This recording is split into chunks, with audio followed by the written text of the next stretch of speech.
Andi sedang berdiskusi dengan orang tuanya tentang teks anekdot, mulai dari mengidentifikasi dan mengkritisi isi dan makna tersirat, membandingkan teks anekdot dengan teks humor dalam rangka mengonstruksi makna tersirat teks anekdot, dan menganalisis kritik yang disampaikan dalam teks anekdot, serta menyimpulkan teks anekdot. Ayah Andi menyarankan agar Andi mempelajari pola penyajian teks anekdot dan menganalisis struktur teks anekdot. Setelah makan siang dan tidur siang, Andi mulai membaca buku kumpulan teks anekdot 2 judul, yaitu Matematika ala Koruptor yang berpola narasi, dan Dosen yang juga menjadi pejabat yang berpola dialog. Setelah itu, Andi menganalisis struktur teks kedua anekdot tersebut. Tahukah kalian bagian-bagian dari struktur teks anekdot dan apa saja bentuk pola penyajian teks anekdot? Silakan tonton pembahasan berikut.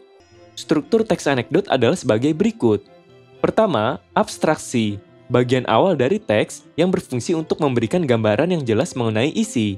Biasanya, bagian ini menunjukkan hal unik yang terdapat di dalam teks, bersifat opsional. Kedua, orientasi, bagian yang menunjukkan latar belakang bagaimana peristiwa terjadi atau bagian yang menunjukkan awal kejadian. Ketiga, krisis, bagian ketika terjadi masalah yang tidak biasa yang terjadi pada si penulis atau orang yang diceritakan. Keempat, reaksi, bagian yang berisi cara penulis atau orang yang ditulis menyelesaikan masalah yang timbul di bagian krisis tadi. Kelima, koda, bagian akhir dari cerita unik. Bisa juga dengan memberi simpulan tentang kejadian yang dialami penulis atau orang yang ditulis, bersifat opsional. Pola penyajian teks anekdot ada 2 bentuk. Pertama, narasi. Teks anekdot bentuk narasi ini seperti teks cerpen, yaitu terdiri atas rangkaian peristiwa yang disusun pendek yang terdiri dari beberapa paragraf. Contohnya, teks anekdot Matematika ala Koruptor. Kedua, dialog.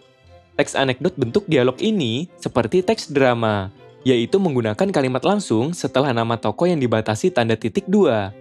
Kalimat langsung adalah kalimat yang merupakan hasil kutipan langsung dari pembicaraan seseorang yang sama persis seperti apa yang dikatakannya. Contohnya, teks anekdot dosen yang juga menjadi pejabat. Contoh struktur teks anekdot, pola narasi, Matematika ala Koruptor. Dalam sebuah pertemuan ilmuwan tingkat dunia, terjadi dialog antara seorang ilmuwan dari berbagai negara.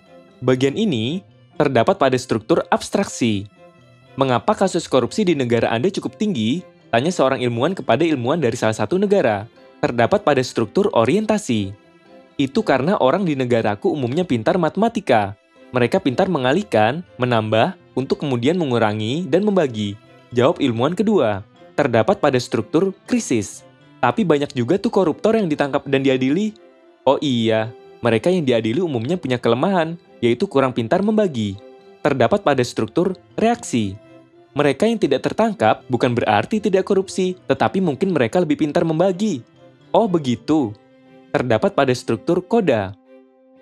Contoh struktur teks anekdot pola dialog, dosen yang juga menjadi pejabat. Di kantin sebuah universitas, Udin dan Tono 2 orang mahasiswa sedang berbincang-bincang. Terdapat pada struktur abstraksi. Tono, saya heran dosen ilmu politik, kalau mengajar selalu duduk, tidak pernah mau berdiri. Udin, begitu saja diperhatikan si Ton. Terdapat pada struktur orientasi. Tono, ya, Udin tahu sebabnya. Udin, barangkali saja beliau capek atau kakinya tidak kuat berdiri. Tono, bukan itu sebabnya, Din. Sebab dia juga seorang pejabat. Terdapat pada struktur krisis. Udin, loh, apa hubungannya? Tono, ya kalau dia berdiri, takut kursinya diduduki orang lain. Terdapat pada struktur reaksi. Udin, bertanya-tanya. Terdapat pada struktur koda.